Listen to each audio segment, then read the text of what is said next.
जय हिंद जी, हिंदुस्तान जिंदाबाद। आप देख रहे हैं जेके मीडिया।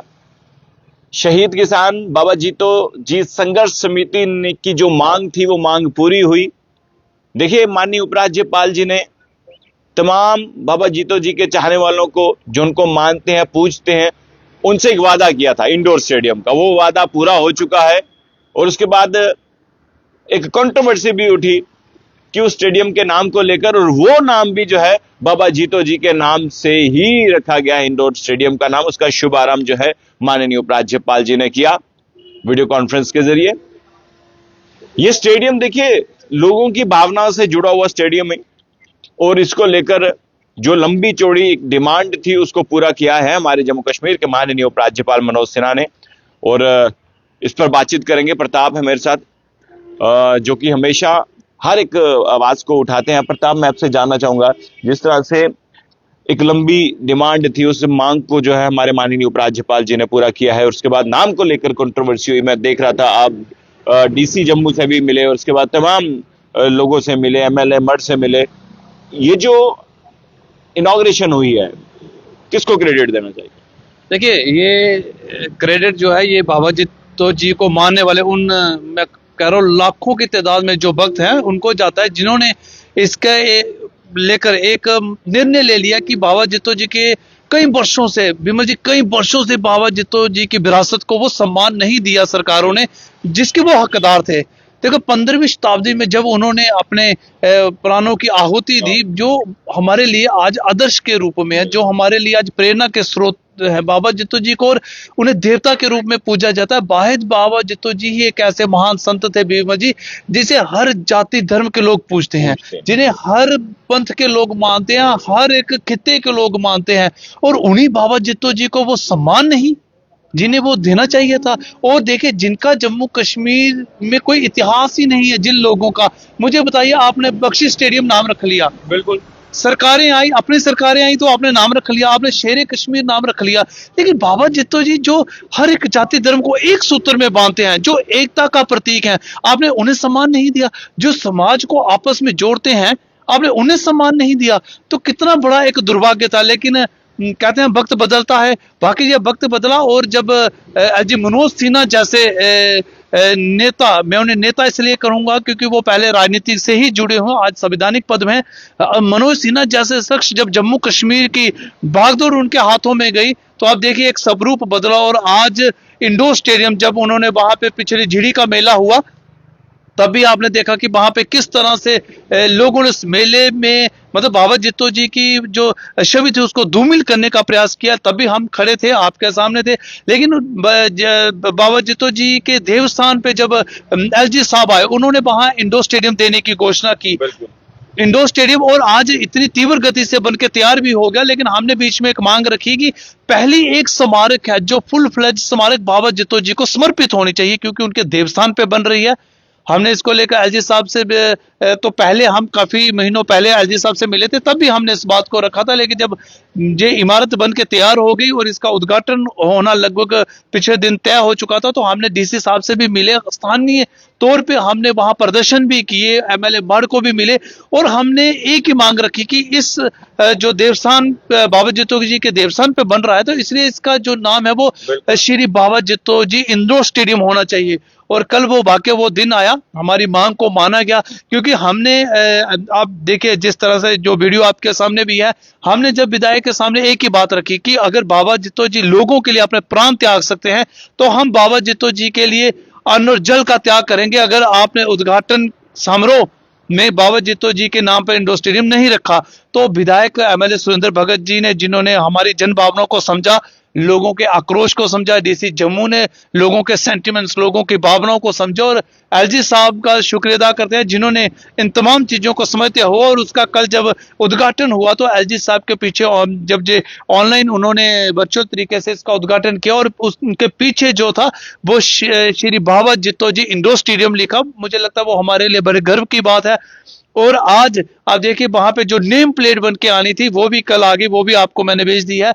वो जब एमएलए मर्ड ने मौके पे वो ये नेम प्लेट वहां पे लाई, और पब्लिक को दिखा दिया कि अब इसका नाम जो है वो बाबा जित्तो इंडोर स्टेडियम होगा। तो मुझे लगता है कि विमल जी अब वो दिन दूर नहीं है जब बाबा जित्तो जी को वो सम्मान मिलेगा जिसके वो बाकी हकदार हैं। और आने वाले दिनों में जो आज जम्मू खित्ते को जो नफरत फैलाने वाले पॉलिटिकल पार्टीज हैं, मैं जो कहूंगा कि कश्मीर सेंट्रिक जो पॉलिटिकल पार्टीज हैं, उन्हें ये समझना होगा कि ये एक चिंगारी है, ये इंडोर स्टेडियम तक सीमित रहने वाली नहीं है।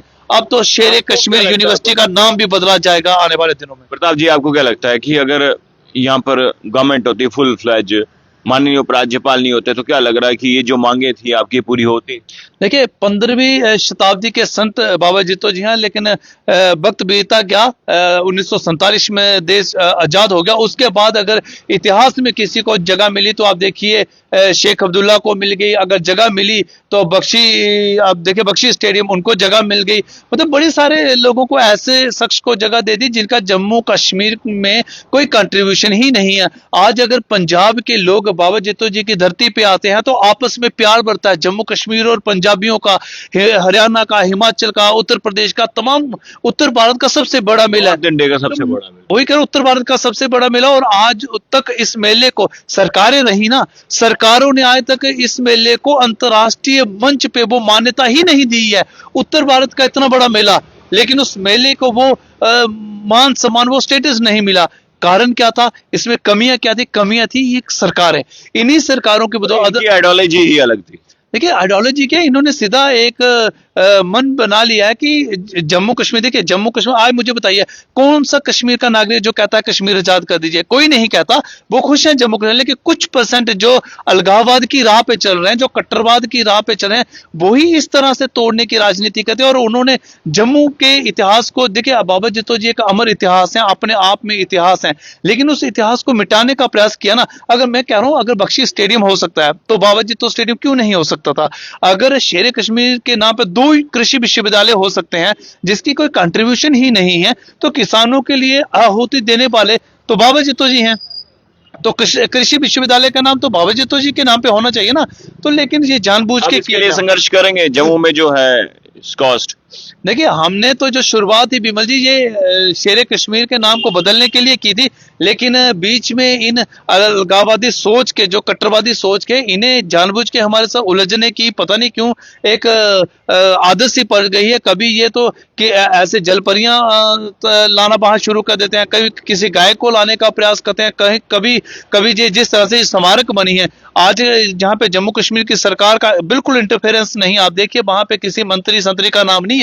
तो इस तरह से और बड़ा दुर्भाग्यपूर्ण है। हम प्रदर्शन कर रहे हैं, हम लोग रोष कर रहे हैं, और अगर सरकार को चिंता होती है, हमारे जम्मू खित्ते से भी बड़े सारे सरकार में नुमाइंदगी है, तो आते हमें पूछते भाई हम आपके साथ खड़े हैं, लेकिन कोई सामने नहीं है, सरकार का कोई नुमाइंदा इसमें बात करने को राजी नहीं था। तो इसलिए अगर एलजी साहब ने आज किया तो धन्यवाद के पात्र हैं एलजी साहब, और धन्यवाद के पात्र हैं एमएलए सुरेंद्र भगत जी, धन्यवाद के पात्र हैं डीसी जम्मू जी, और धन्यवाद के पात्र हैं विमल जी वो सारे तमाम नौजवान जो एक आवाज में खड़े थे, जिन्होंने कहा हम अन्न और जल का त्याग करेंगे और बाबा जित्तो जी के चरणों में बैठेंगे।